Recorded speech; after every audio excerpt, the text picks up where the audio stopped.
Je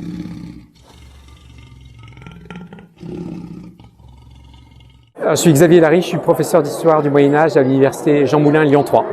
Donc, je vais vous présenter aujourd'hui, dans le temps qui nous est imparti, une petite esquisse sur les seigneurs de Beaujeu entre le Xe et le XIIIe siècle. Nous avons un petit peu de mal à incarner ces différents seigneurs de Beaujeu qui ont gouverné la seigneurie de Beaujeu entre le Xe et le XIIIe siècle. C'est la période, les 3 siècles que je vais envisager aujourd'hui.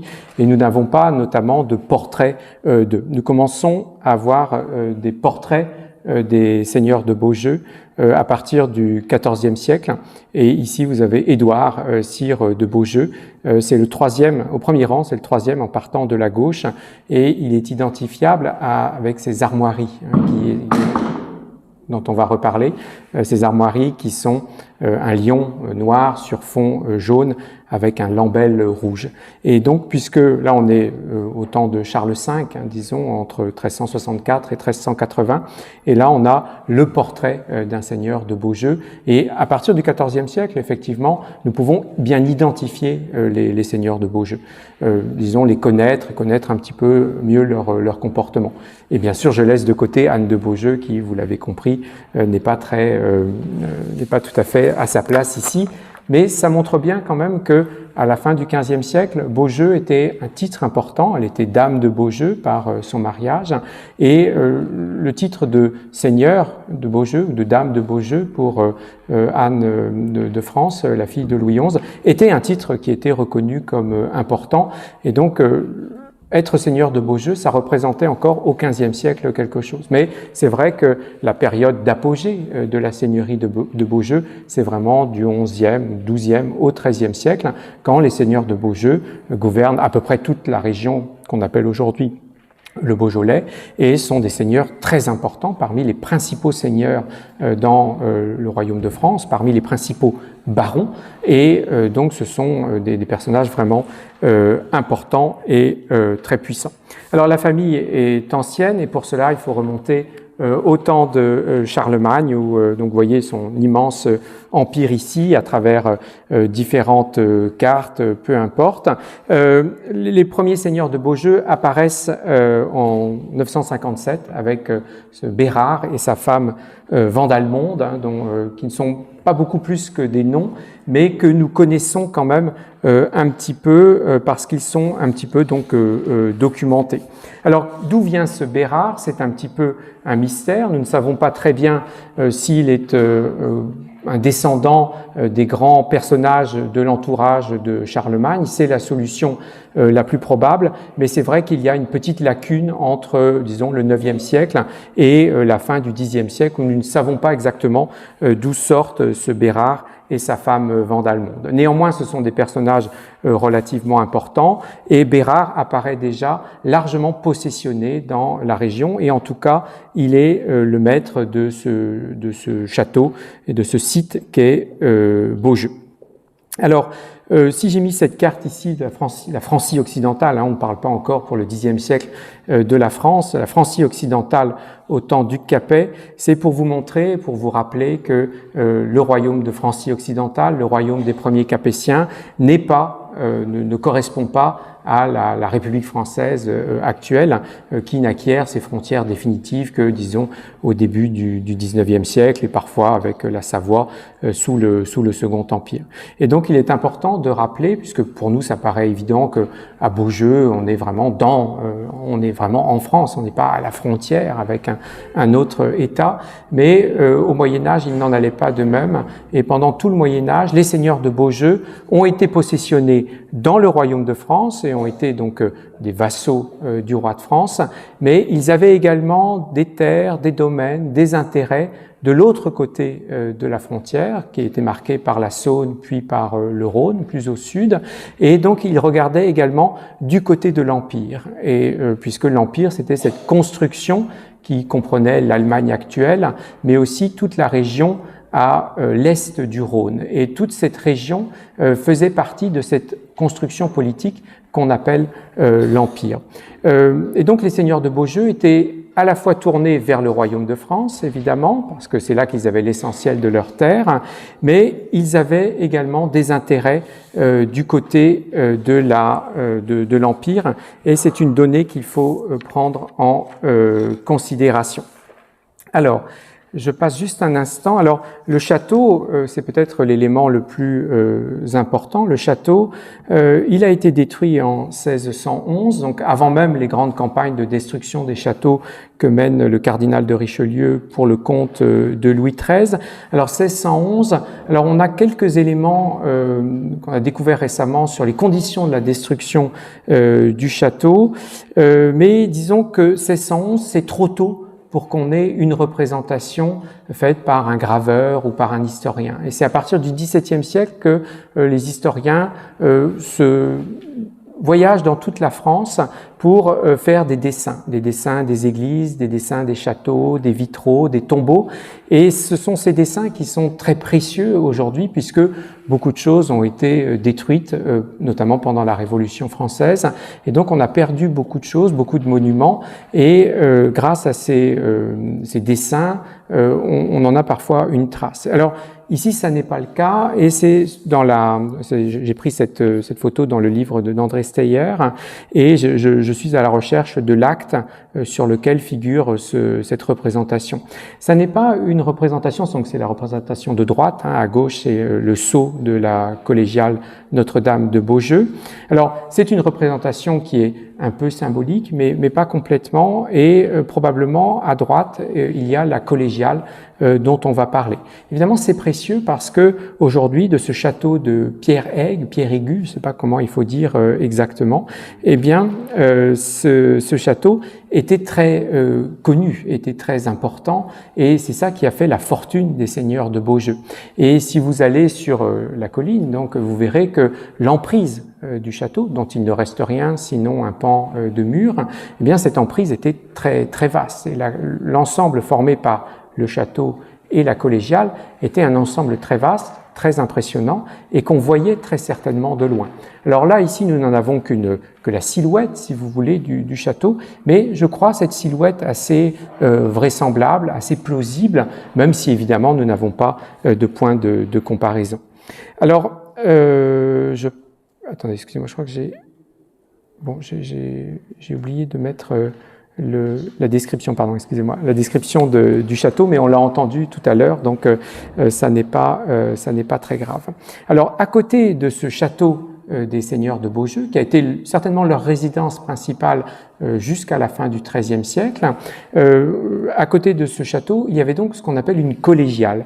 Alors, une collégiale, c'est une église qui est desservie non pas par un prêtre, qui serait le curé de la paroisse, ou le curé ou le responsable de l'église, mais la collégiale est une église qui est desservie par un collège de prêtres, donc un collège des prêtres qu'on appelle des chanoines, en fait, dans ce cas. Alors, ce collège de prêtres avait reçu du seigneur de Beaujeu une dotation, un patrimoine très important et qui a été sans cesse enrichi. Et cette collégiale, qui est d'abord une simple église, une église castrale comme on dit, c'est-à-dire une église qui dessert le château, eh bien cette église a été transformée en collégiale par le pape Alexandre II en 1070. Alors c'est pas le pape le plus célèbre du Moyen-Âge, on est d'accord, mais ça veut dire que le seigneur de Beaujeu était capable d'envoyer un messager à Rome pour demander au pape que l'église de son château soit élevée, érigée en collégiale, ce qui était une dignité supérieure. Et donc ça veut dire que le seigneur de Beaujeu était en rapport avec le pape, et on verra à plusieurs reprises que cela se confirme au XIIe, au XIIIe siècle, des rapports avec les papes successifs de la part des seigneurs de Beaujeu. Donc une famille qui est vraiment très importante et qui se préoccupe évidemment de son salut. Cette collégiale, donc elle part de l'église qui est fondée par Bérard et Vandalmonde donc dans la seconde moitié du Xe siècle, transformée donc en collégiale, et elle est consacrée, comme on fait pour une nouvelle église, donc il y a eu des travaux importants, et pour la consécration, la dédicace de cette église en 1076, eh bien l'évêque de Mâcon s'est déplacé, mais également le légat du pape. Et le légat du pape, c'est l'envoyé du pape, le représentant du pape. Hein, c'est un peu l'équivalent du nonce apostolique aujourd'hui. Et puis l'archevêque de Lyon est également venu. Donc vraiment, les seigneurs de Beaujeu étaient capables de faire venir beaucoup de monde, d'avoir l'accord du pape d'abord, et de faire venir beaucoup de monde pour ce genre de cérémonie qui était la dédicace d'une nouvelle église. Et le pape ne donnait pas ces autorisations de façon trop large, de façon trop inconsidérée. Il savait qui était le seigneur de Beaujeu. De même, la présence de l'archevêque de Lyon et surtout du légat du pape, de l'envoyé du pape, le représentant du pape, c'est un élément qui est vraiment tout à fait important. Alors, le château, on ne sait pas grand-chose de lui. On sait à peu près où il était. La collégiale, du point de vue des bâtiments, il reste rien, sinon, je crois, le bassin qui est conservé. Mais les autres bâtiments qu'on voit sont postérieurs. Mais néanmoins, du point de vue de la documentation, autant nous ne savons presque rien sur le château, sauf quelques documents ou quelques descriptions comme celle qui a été dite tout à l'heure, mais on a beaucoup plus de documents. Et on a notamment de très beaux documents qui est un des plus anciens documents des archives départementales du Rhône, qui est le cartulaire de la collégiale. Un cartulaire, vous voyez qu'il n'est pas en parfait état, mais vous voyez que c'est un manuscrit qui a été très bien fait. C'est sur du parchemin, donc de la peau de bête qui est traitée, et on a laissé beaucoup de marge. Ça veut dire que voilà, on a voulu faire un manuscrit qui était de qualité, on n'a pas voulu le surcharger, on a voulu montrer qu'on avait de la place. Qu'est-ce que c'est qu'un cartulaire? C'est un livre, un registre, dans lequel on copie les actes les plus importants qui sont ceux qui constituent le patrimoine de l'Église, de la collégiale. Et donc c'était une sorte de recueil de titres de propriété. Et on a donc ce cartulaire qui date du XIIe siècle, qui, vous voyez là, j'ai pris une des premières images, mais il y a d'autres images ou d'autres feuillets qui sont en meilleur état. Et c'est un document très intéressant. Il y en a beaucoup d'autres. Et le fonds, aux archives départementales du Rhône, le fonds qui est consacré à la collégiale de Beaujeu est très important et assez largement sous-exploité. Or, c'est une collégiale qui a été vraiment importante, avec de nombreux chanoines qui se sont succédés. Et on connaît bien aussi l'état de la collégiale parce que, ça vous pourrez le consulter sur le site de la BNF, hein, la partie qui s'appelle Gallica, où ce document est numérisé, on a, juste avant la Révolution française, comme c'était l'usage, les institutions ecclésiastiques étaient visitées, étaient examinées, étaient inspectées pour voir si tout allait bien. Et on possède, je ne sais plus la date, c'est 1785, ou donc juste avant la Révolution française, on a la visite faite par des envoyés de l'évêque pour qu'ils viennent visiter la collégiale et qui la décrivent de façon extrêmement précise. Et d'ailleurs, les chanoines n'étaient pas contents et on fait attendre les commissaires, etc. Bon, peu importe, mais en tout cas, on a une description très précise des bâtiments, de l'église, des reliques qui étaient encore présentes dans l'abbaye, dans la collégiale, pardon. Et c'est donc un document qui est vraiment intéressant parce que il nous restitue jusqu'à un certain point cette collégiale qui a sinon presque complètement disparu. Alors ces reliques, ça c'était quelque chose, on ne sait pas ce qu'elles sont devenues puisque les bâtiments de la collégiale elle-même a disparu pendant la Révolution française, mais il y avait des reliques qui étaient extrêmement précieuses. Alors les reliques, je vous rappelle, parce que c'est quelque chose qui nous échappe un petit peu aujourd'hui, nous n'y attachons pas autant d'importance que les chrétiens au Moyen-Âge qui étaient très attachés, qui étaient très sensibles. Des reliques, ce sont donc souvent des morceaux de corps, des ossements, le crâne, ou des objets qui ont appartenu à un saint. Et Bérard et Vandalmonde, donc les premiers seigneurs de Beaujeu qui sont documentés, donc dans la seconde moitié du Xe siècle, sont censés avoir fait un voyage à Rome, où il y avait un immense réservoir de reliques du fait des martyrs, des premiers chrétiens, des catacombes, etc. Donc c'était un immense réservoir de reliques. Et Bérard et Vandalmonde en ont ramené des reliques et les ont données à la collégiale qui les conservait certainement dans des reliquaires. Les reliquaires, c'est-à-dire des objets en or ornés de pierres précieuses. Et ces reliquaires étaient vénérés par les fidèles, et souvent il y avait des miracles qui s'accomplissaient, des miracles souvent de guérison, qui s'accomplissaient au contact de ces reliques. Donc c'était assez central dans la piété, dans la dévotion des fidèles au Moyen-Âge. Les fidèles y étaient extrêmement attachés. On consacrait une très grande importance aux reliques, et c'est d'ailleurs, comme vous le savez, un des points qui conduit à la rupture entre les catholiques et les protestants. Les protestants refusent absolument cette vénération à l'égard des reliques. Alors, dans le cas de Beaujeu, il y avait des reliques particulièrement prestigieuses, dont l'authenticité, évidemment, n'est pas absolument garantie, mais on trouvait quand même dans cette collégiale de Notre-Dame de Beaujeu, il fallait qu'il y ait des reliques de la Vierge, évidemment, et donc on a très souvent dans les églises, il y a même des gouttes de lait de la Vierge qui sont conservées. Il y a des tas de reliques comme ça, un peu qui nous paraissent un peu des fois le prépuce du Christ. Était aussi, il y avait plusieurs exemplaires dans différentes églises. Donc après sa circoncision, et donc c'était des choses qui nous paraissent un petit peu étonnantes, déconcertantes. Et donc à Beaujeu, il y avait donc des cheveux de la Vierge, des fragments des chaussures de la Vierge. Tout ça, c'était assez normal pour une église dédiée à la Vierge, mais il y avait toute une série de reliques qui sont consciencieusement notées au XIIe siècle et qui sont présentes jusqu'à la Révolution. Des cheveux de Sainte Marguerite, un ongle du pouce de Saint Paul, un poil de la barbe de Saint Pierre. Donc toute une série de reliques qui, alors évidemment, ça nous fait sourire aujourd'hui, puisque même pour les catholiques pratiquants, on n'attache plus autant d'importance aux reliques, sans doute, mais malgré tout, pour eux, c'était très important. Et toutes les églises n'étaient pas transformées en collégiales par le pape, toutes les églises n'étaient pas inaugurées en présence du légat du pape et de l'archevêque de Lyon, et toutes les églises n'avaient pas non plus dans leur trésor des reliquaires contenant un poil de la barbe de Saint Pierre ou un ongle du pouce de Saint Paul, sans parler des chaussures, bien sûr, de la Vierge. Alors, les Beaujeu étaient assez pieux, comme tous les seigneurs de cette époque, et ils étaient pieux, ce qui ne les empêchait pas, malgré tout, d'avoir des rapports assez compliqués avec leurs grands voisins, qui était l'abbaye de Cluny. Alors, vous voyez ce qu'il en reste. L'abbaye de Cluny a été malheureusement détruite en bonne partie sous l'Empire au début du XIXe siècle.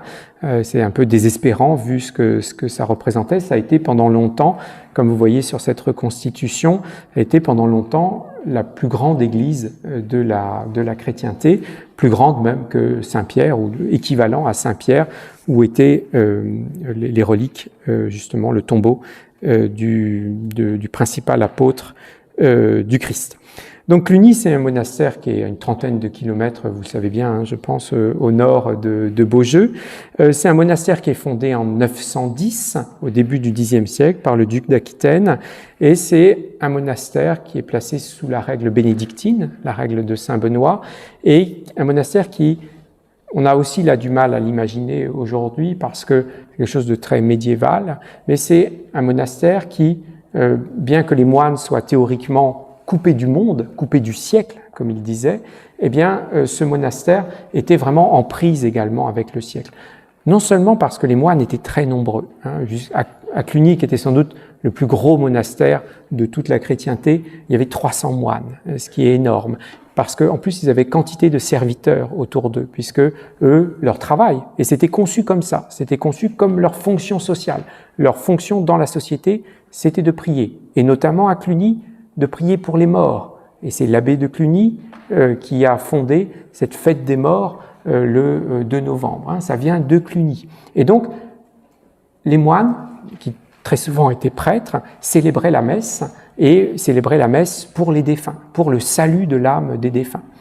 Et donc, tant par leur dotation initiale, celle du duc d'Aquitaine au début du Xe siècle, que par les dons qu'ils ont reçus en permanence des gens qui voulaient, des gens importants, qui voulaient qu'on prie à Cluny pour l'âme de leurs défunts, eh bien, pour toutes ces raisons, Cluny détenait un patrimoine immense, dont nous avons du mal à prendre la mesure aujourd'hui, mais l'abbé de Cluny était un très grand seigneur. Alors, les moines ne possédaient rien par eux-mêmes, puisque c'était c'était l'abbaye en tant que personne morale qui était la propriétaire.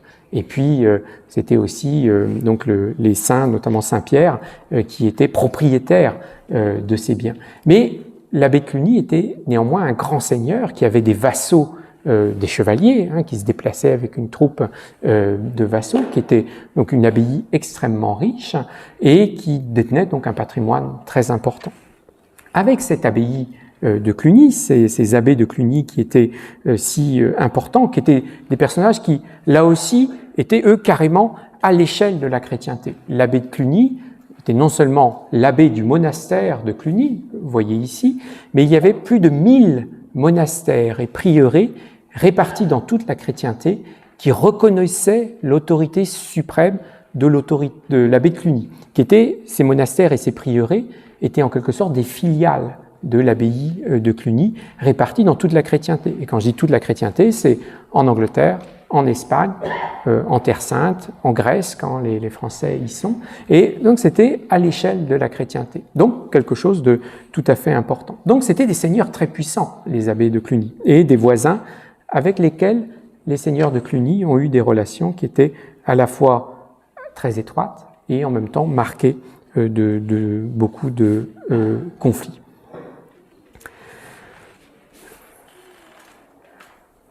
Je passe.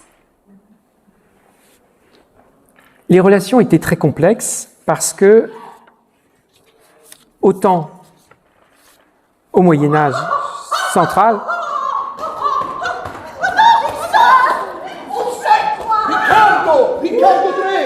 Vous ne pouvez pas passer cette date de prochaine. Elle a 3 secondes de moins que vous. C'est la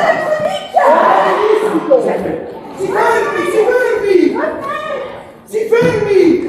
Riccardo, si fermi!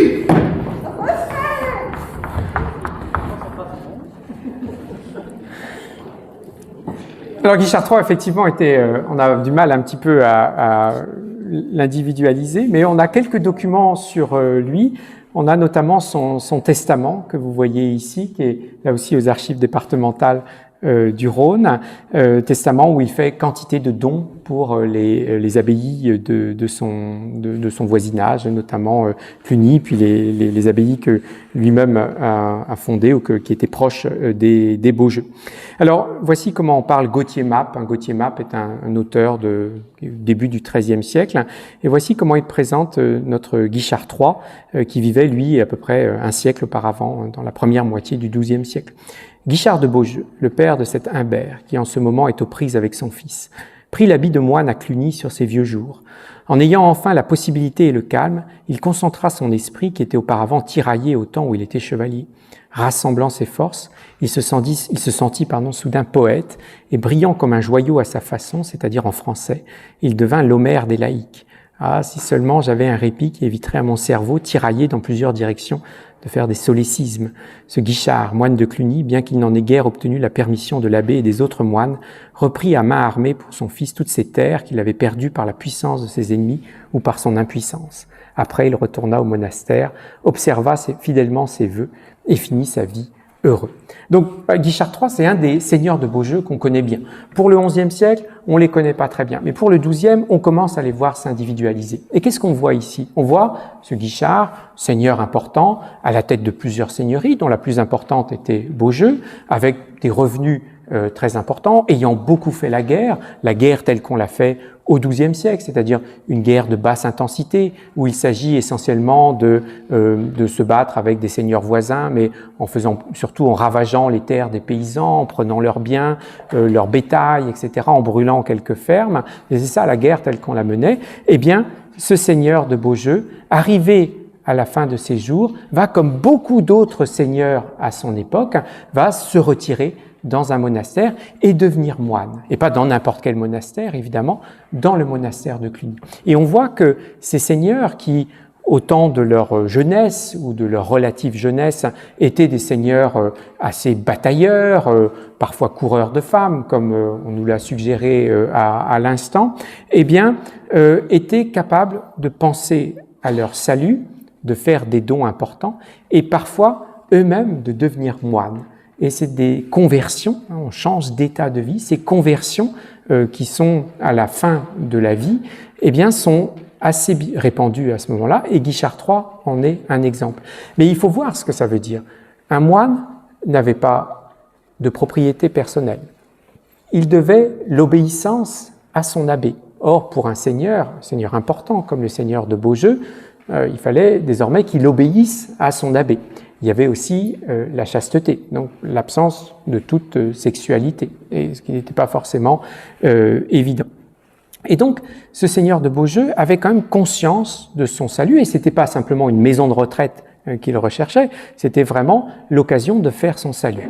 Et puis, il y a eu des bisbilles dans la famille, son fils, son petit-fils se sont battus, s'appellent tous les deux Humbert, et Guichard a dû ressortir du monastère, ce qui n'était pas vraiment autorisé, reprendre les armes et une sorte de statut du commandeur, rétablir l'ordre dans la seigneurie de Beaujeu, avant de retourner de nouveau dans le monastère. Et donc il était effectivement tiraillé entre sa foi, sa dévotion, sa volonté de faire son salut, puisque par les prières des autres moines, il allait obtenir son salut et le pardon, la rémission de ses péchés, et puis en même temps la nécessité d'assurer le maintien de sa seigneurie. Alors, Guichard III est donc un assez bon exemple, et ce que dit Gauthier Map, et ce qui n'est pas facile à vérifier, c'est que Guichard III,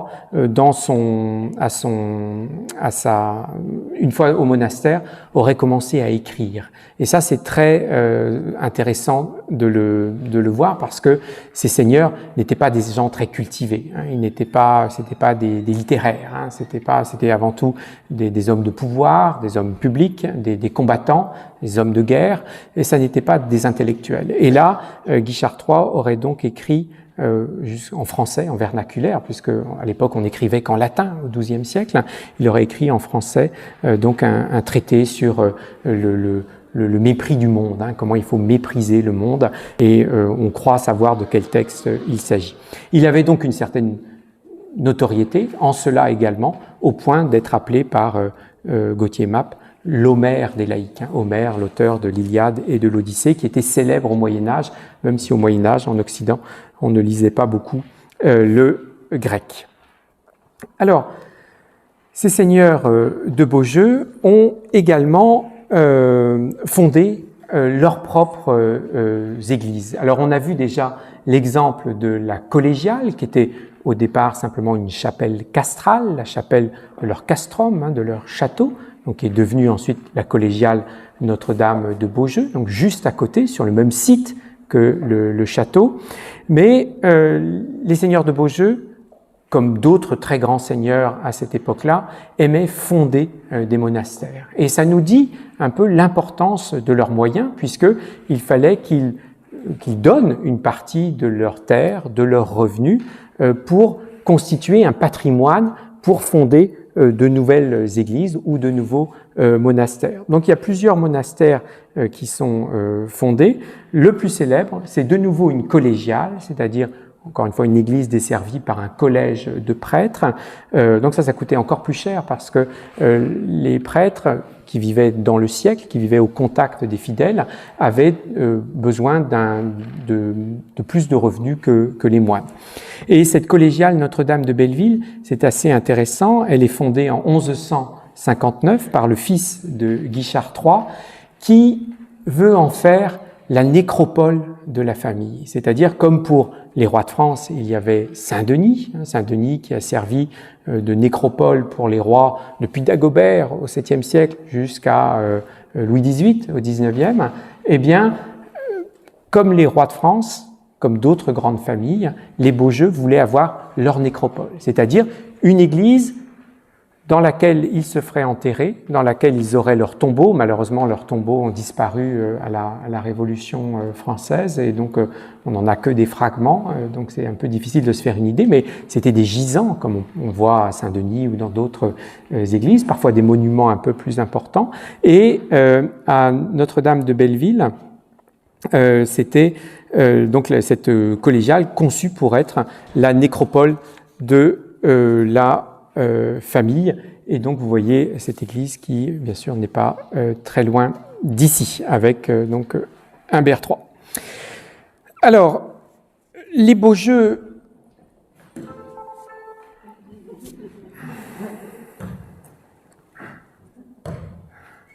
J'ai raté Jérusalem pour sauver vos jeux.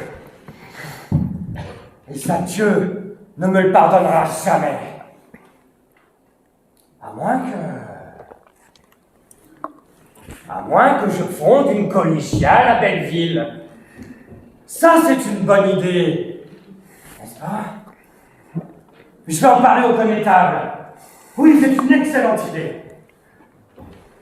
Alors, de fait, c'était une excellente idée puisque Humbert III avait beaucoup à se faire pardonner. De fait, il était allé en croisade, il n'avait pas encore besoin de reprendre Jérusalem puisque Jérusalem était toujours aux mains des croisés jusqu'en 1187, jusqu'à ce que Saladin la prenne. Mais en revanche, pris un peu dans l'enthousiasme du moment, en Terre Sainte, le seigneur de Beaujeu, Humbert III, était entré dans un ordre qui était récent à l'époque, qui était l'ordre du Temple, les fameux Templiers qui avaient été reconnus en 1129 au concile de Troyes. Et donc il était devenu Templier. Mais il y avait un problème, c'est qu'il avait oublié de demander l'accord de sa femme. Or, il était marié, donc il ne pouvait pas disposer comme ça de son corps. Et il aurait fallu que sa femme entre elle-même dans un monastère, ce qu'elle n'avait pas forcément envie de faire. Parce que les Templiers, c'était des religieux. Ils étaient autorisés à combattre, mais voilà, c'était quand même des religieux astreints à l'obéissance et à la chasteté également. Donc, pas possibilité d'être Templier et marié. Et donc, effectivement, le pape a autorisé Humbert III à sortir de l'ordre du Temple, mais il avait quand même prononcé ses vœux. Donc, il a dû fonder cette église, de cette collégiale, dont il a fait ensuite, et dont les Beaujeux ensuite ont fait leur nécropole. Alors, dernier temps de mon exposé, c'est les relations avec les Capétiens, parce que ça, c'est aussi un point assez intéressant. Longtemps, les Beaujeux, si on reprend la carte du début, étaient très loin de Hugues Capet qui régnait à Paris, à Orléans, à Senlis, c'est-à-dire en Île-de-France, une Île-de-France un peu élargie, mais à une époque où le pouvoir royal était réduit presque à rien. Et donc le seigneur de Beaujeu, qui regardait du côté du royaume, qui regardait du côté de l'Empire, qui était fasciné par Cluny, qui était fasciné aussi par Lyon et son archevêque et son clergé et ses monastères, eh bien, le seigneur de Beaujeu vivait de façon tout à fait autonome ici, et il entendait très rarement parler du roi de France. On a le témoignage de la présence d'une rencontre entre Humbert de Beaujeu et Philippe Ier, qui n'est pas le capétien le plus connu, en 1095. C'est intéressant parce que c'est à Mozac, donc en Auvergne, et que quelques jours plus tard, après cette rencontre, le pape Urbain II va lancer son appel, l'appel de Clermont, qui lance le grand mouvement des croisades, et cet appel de Clermont, peut-être que Humbert II y a assisté. En tout cas, progressivement, au XIIe siècle, les Beaujeux vont commencer à se rapprocher des Capétiens. Les Capétiens commencent à étendre leur emprise dans tout le royaume, notamment ils regardent vers la Bourgogne et le sud de la Bourgogne où nous nous trouvons, et ils commencent à regarder aussi vers Lyon, et ils commencent à regarder vers le Midi, et donc les seigneurs de Beaujeu vont être des partenaires importants pour les seigneurs de Beaujeu. Alors je passe, mais on peut signaler qu'en 1167, Louis VII confie la garde de l'abbaye de Savigny à Humbert III. Qu'en 1180, en revanche, Philippe Auguste, qui vient d'être sacré, intervient contre Humbert IV, alors en guerre contre Cluny. Et le grand événement, c'est en 1196, le mariage de Guichard IV avec Sibylle de Hainaut, qui est la sœur d'Isabelle, la première épouse de Philippe Auguste, et la mère du futur Louis VIII. Et à partir de ce moment-là, les Beaujeux vont être liés par des liens de famille aux Capétiens. Alors, en fait, Isabelle en question était morte dès 1187. Donc le mariage entre sa sœur et Guichard IV est postérieur de 10 ans à la mort d'Isabelle. Donc il ne faut pas imaginer des retrouvailles de famille le dimanche, etc. Ce n'est pas tout à fait cet esprit-là. Mais malgré tout, on voit que des deux côtés, du côté des Capétiens, Philippe Auguste, puis Louis VIII, et du côté des Beaujeux, il y a eu un intérêt mutuel. Et donc, il faut bien voir que les seigneurs de Beaujeu étaient suffisamment importants, étaient des gens suffisamment riches, prestigieux, dotés de chevaliers, de vassaux, etc., pour être considérés comme des partenaires potentiels importants, recherchés par le roi de France. C'est à ce moment-là, puisque la famille de Hainaut portait ses armoiries, ce sont les armoiries de Flandre et de Hainaut, avec le lion, donc d'or au lion de sable, armé lampassé de gueule, brisé d'un lambel de 5 pendants du même, comme on dit en langage héraldique. Et ce lion de Flandre et de Hainaut est barré de ce lambel, donc c'est cette bande rouge avec 5 pendants qui marque une branche cadette en fait. Et donc les Beaujeu ont beaucoup recherché leur alliance avec les Capétiens, leur lien de famille avec les Capétiens, mais en choisissant ces armoiries, puisque c'est justement vers 1200 que toutes les familles importantes se dotent d'armoiries. C'est à ce moment-là que pour les rois capétiens apparaît la fleur de lys, qui va être leur signe distinctif jusqu'à la Révolution française. Et les Beaujeu veulent se lier à la fois à la famille de Flandre et de Hainaut, à laquelle ils sont liés également, et puis également aux Capétiens. Alors, que vous dire d'autre? Alors, c'est à partir de ce moment-là, une grande partie de l'activité des Beaujeu va se situer dans l'orbite des Capétiens. Alors, c'est un peu injuste pour eux, parce que, en fait, c'est moi ce qui m'a intéressé au départ. J'ai fait ma thèse sur les armées des rois de France. C'est comme ça que j'ai rencontré les seigneurs de Beaujeu. En fait, les seigneurs de Beaujeu sont restés tout au long du XIIIe siècle des seigneurs très importants localement. Mais moi, ce qui m'a intéressé, sinon je vais vous dire ça en 2 mots pour terminer la conférence, ils sont devenus vraiment des conseillers militaires des rois capétiens très importants. D'abord, c'est le cas du fils de Guichard, de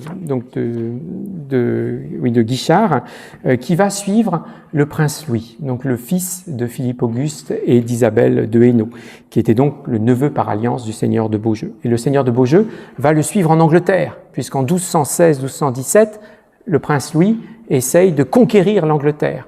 Et Guichard IV va faire son testament à Douvres en septembre 1216. Il va mourir d'ailleurs à Douvres et son corps va être ensuite ramené à Cluny. Son fils, Humbert V, ils s'appellent tous Guichard ou Humbert, un peu difficile de s'y retrouver. Et puis en plus, selon les historiens, les numéros changent, alors je suis un petit peu parfois prudent.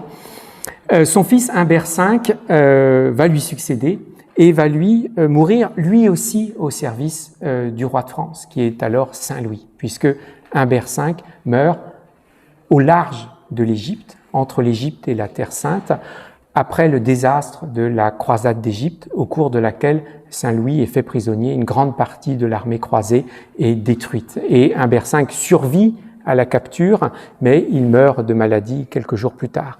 Humbert V il était apparenté au roi de France, et le roi de France, dans les actes officiels, l'appelait consanguineus, cousin. Et donc, ils étaient reconnus vraiment, Humbert était reconnu vraiment comme le cousin du roi. Et cet Humbert avait été en plus distingué comme connétable de France. Connétable de France, c'est-à-dire le chef de l'armée juste en dessous du roi. Donc, un seigneur vraiment très important qui avait joué un rôle dans les années 1220-1230 dans le midi de la France pour lutter contre les derniers seigneurs qui soutenaient encore les Cathares ou les Albigeois, histoire un peu complexe sur laquelle je ne m'étends pas. Mais les Beaujeu sont devenus vraiment des seigneurs de confiance. C'est le cas donc d'Humbert V, qui est connétable de France, qui meurt en croisade au large de l'Égypte de maladie. Et puis, c'est le cas également d'un neveu d'Humbert V qui s'appelle aussi Humbert, mais c'est pas Humbert VI parce que c'était pas l'aîné, donc on peut pas le compter comme seigneur de Beaujeu. Il n'était pas seigneur de Beaujeu, mais cet Humbert de Beaujeu a ensuite été sous Philippe III, le fils de Saint-Louis, également connétable de France. Il était aussi seigneur de Montpensier et il est mort lui aussi au service du roi de France, Philippe III, qui était lui aussi parti en croisade, mais pas en Égypte ou en Terre Sainte, mais il était parti en croisade en Catalogne contre le roi d'Aragon.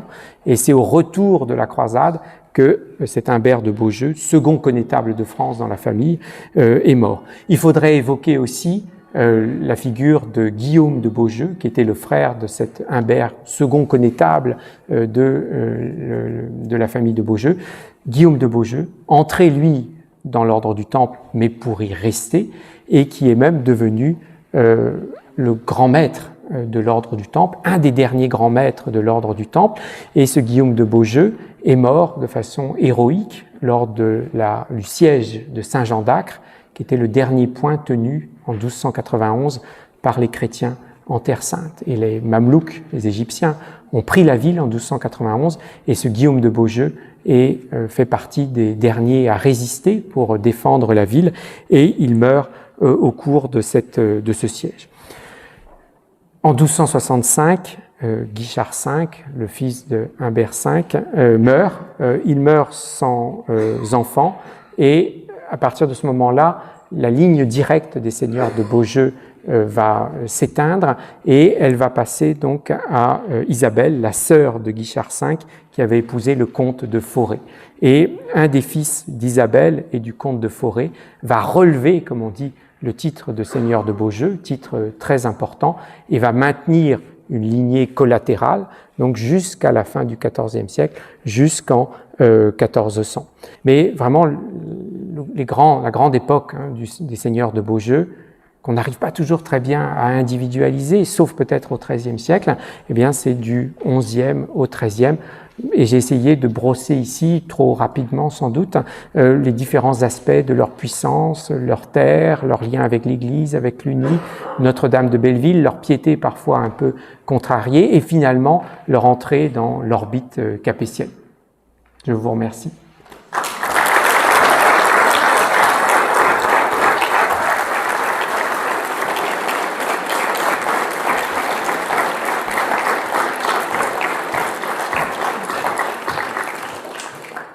Signore e signori, Mesdames et messieurs, la conferenza è giunta al termine.